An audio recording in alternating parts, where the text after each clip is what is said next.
Hello, this is Roseville Mayor Dan Rowe.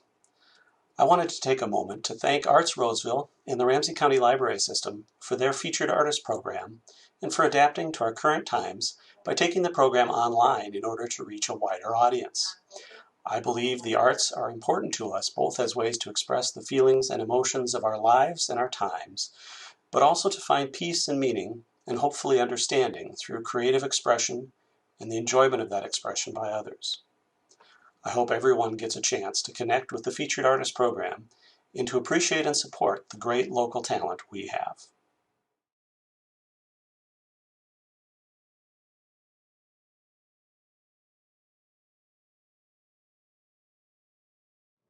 Welcome to the Arts Roseville Featured Artist Program, a partnership with the Roseville Public Library. My name is Eden Bart, and I am on the board of Arts Roseville, a local nonprofit organization with a mission to advance arts, creativity, and community in Roseville. The Featured Artist Program provides an opportunity to learn and hear from local artists across a variety of arts, mediums, and genres. We hope you enjoy the program. My name is Bob Murphy, and I'm with Arts Roseville. It is my pleasure to introduce our featured artist, Joe Kroll. Our mission at Arts Roseville is to advance the arts, creativity, and a sense of community.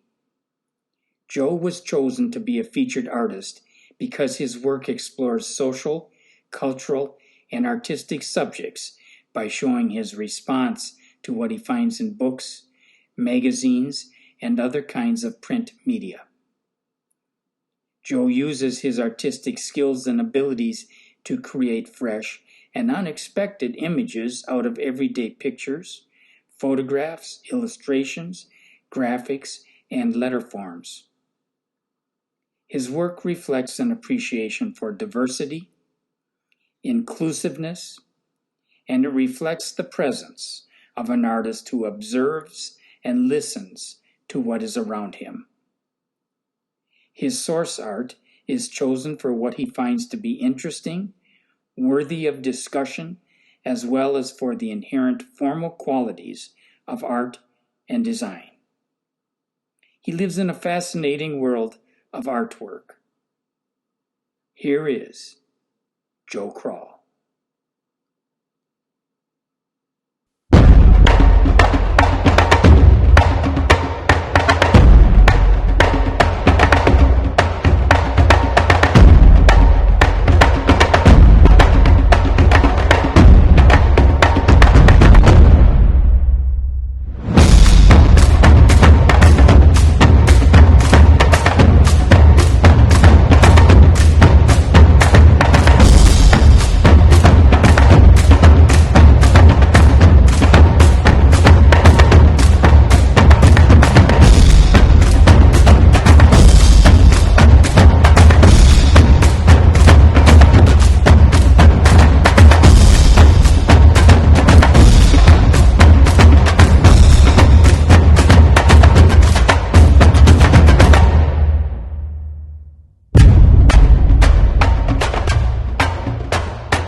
My name is Joe Kroll.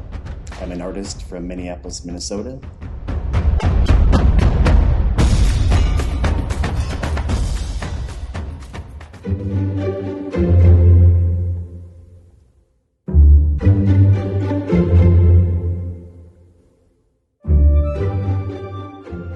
I grew up in Faribault, small town in southern Minnesota.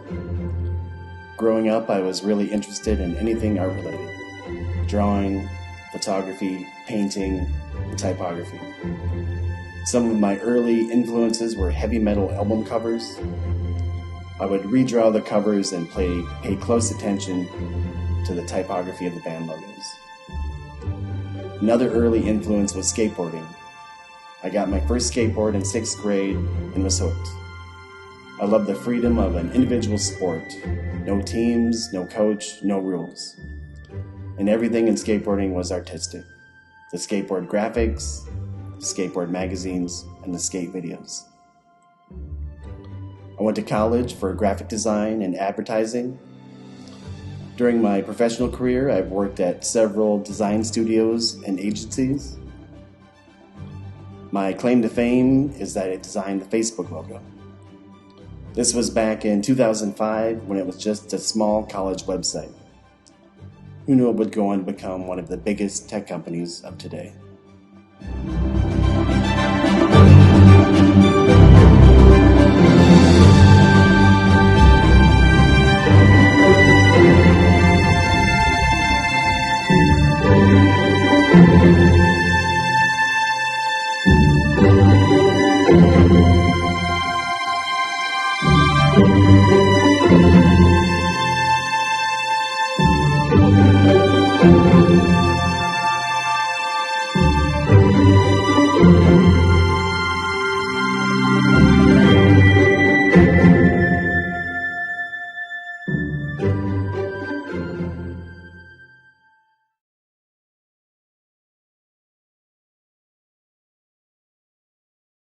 Joe, I just wanted to thank you again for coming and being a part of the Featured Artist Program for Arts Roseville. We really enjoyed the video that we just saw, and we're just going to jump right into the questions. So in your video, you said that you were inspired by skateboarding, BMX, heavy metal, and art. Let's go back to your childhood and just kind of unpack that a little bit and how art presented itself to you at first and how you started to develop in your own art. Did you have any family members that were artistic? My dad kind of doodled a bit. He recorded a lot of albums to make mixtapes, and he always made a unique cover for these different mixtapes, whether it was Frank Zappa or Rolling Stones or Beatles. So I always saw those growing up. So.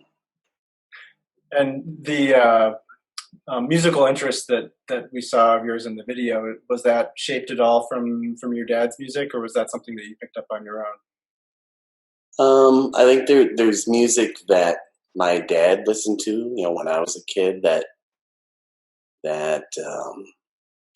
maybe I didn't pay attention to it, but I heard it all the time. So that has become part of what I'm interested in. Do you feel like the idea of album covers has transferred into how you do your artwork now? Kind of. I've got some artwork I'm working on right now where I had bought a bunch of albums from the Salvation Army and Goodwill, where I'm using that as a base, and then now I'm doing collage artwork over the top of that. So that's something that's in progress now. I haven't finished any of them yet. And do you feel like the hard rock, like what is it about hard rock that speaks to you artistically and creatively? Is it the beat? Is it what they're singing about? Is it just kind of everything together? It's the energy, that it's, aggressive, heavy metal music, It's usually when I work on art, I've got a studio set up in my garage and downstairs, and it's usually I put on a CD and then start working on art. And I don't have a clock down there in the garage or downstairs, so I work until I'm pooped out, and then I realize it's 4 a.m. and I should probably go to bed. So.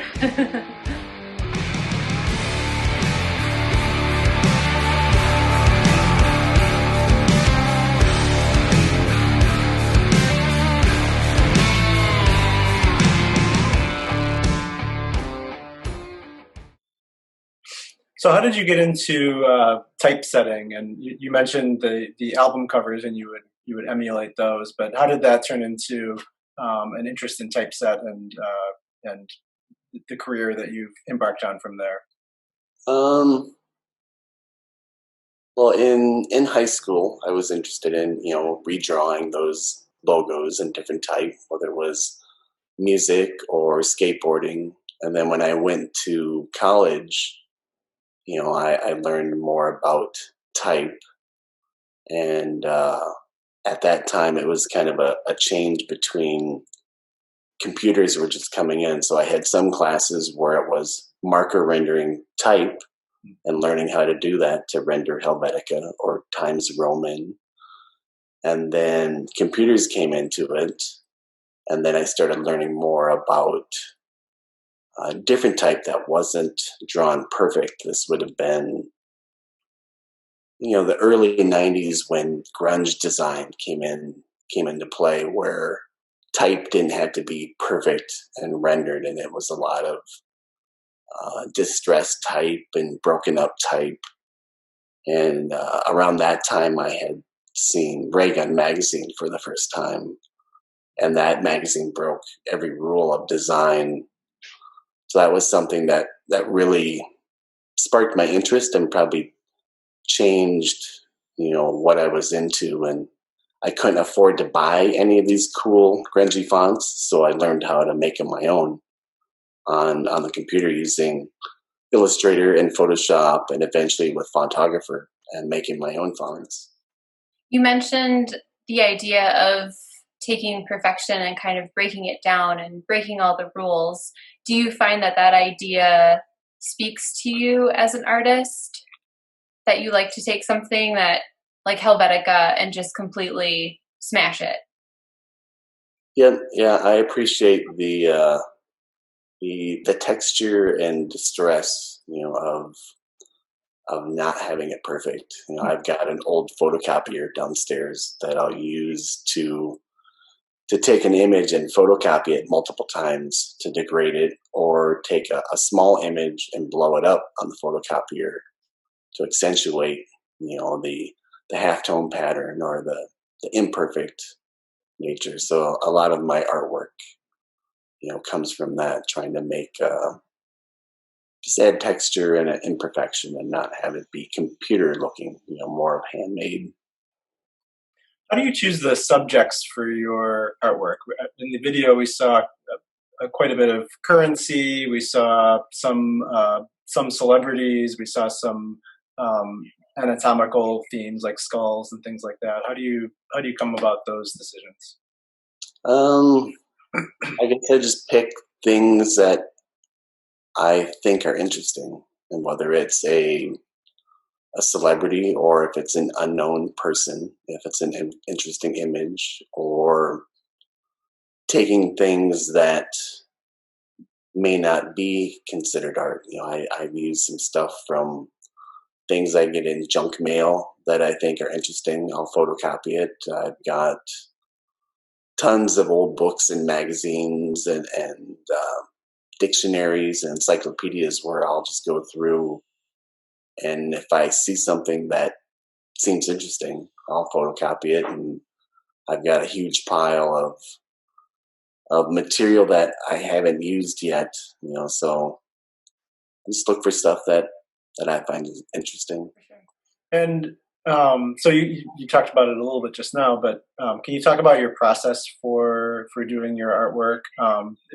Do you have an idea of what you want it to look like before you start, or do you let the process determine what the end result is? Sometimes I'll have it planned out. I usually work on the wood panel and the collage and the paint, and I don't know what I'm going to end up putting on it in the end. But sometimes I'll plan it if I have a certain subject or an image and where I want to have color specifically in a certain place. Lately, I've been trying to be a little more free-flowing to where I don't plan out. I end up working on the panel and working on some colors and textures, and then I'll take some printouts and I'll rip them up and I'll use bits and pieces just to try to get something that's a little more not figured out in the end, a little more lively. Sometimes some of my pieces are a little too planned out.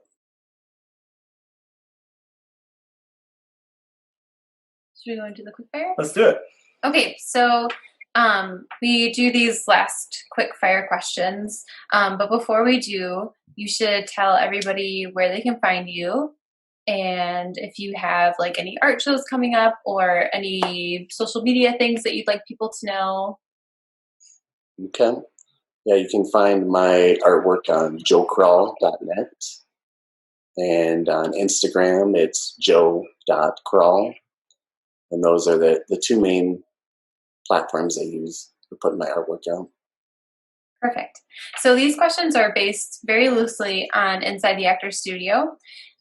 So Joe, what is your favorite piece of art?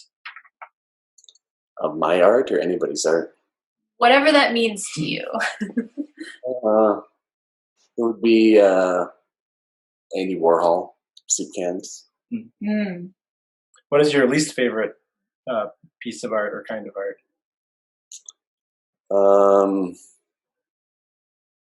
The artwork you see at art fairs where you'll see several people that have the same exact art for sale. Mm.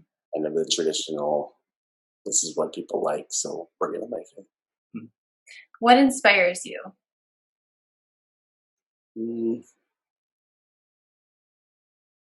It's in music. Mm-hmm. What turns you off artistically or creatively? Having to pay bills.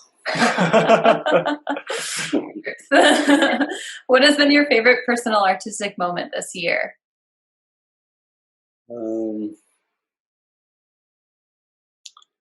Just getting to stay home and work on art anytime of the day.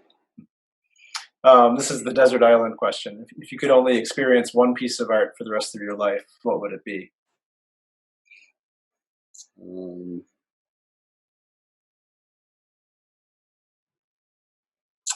I think Damien Hirst has done some paintings that have all these butterflies in them.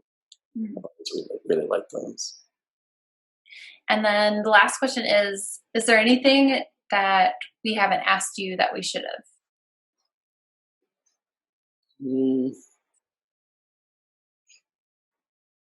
I don't know. Not that I can think of. Great. All right. Well, thank you so much, Joe. We really appreciate it. Yeah. All right. Well, thanks for having me. Thank you for joining us for the Arts Roseville Featured Artist Program.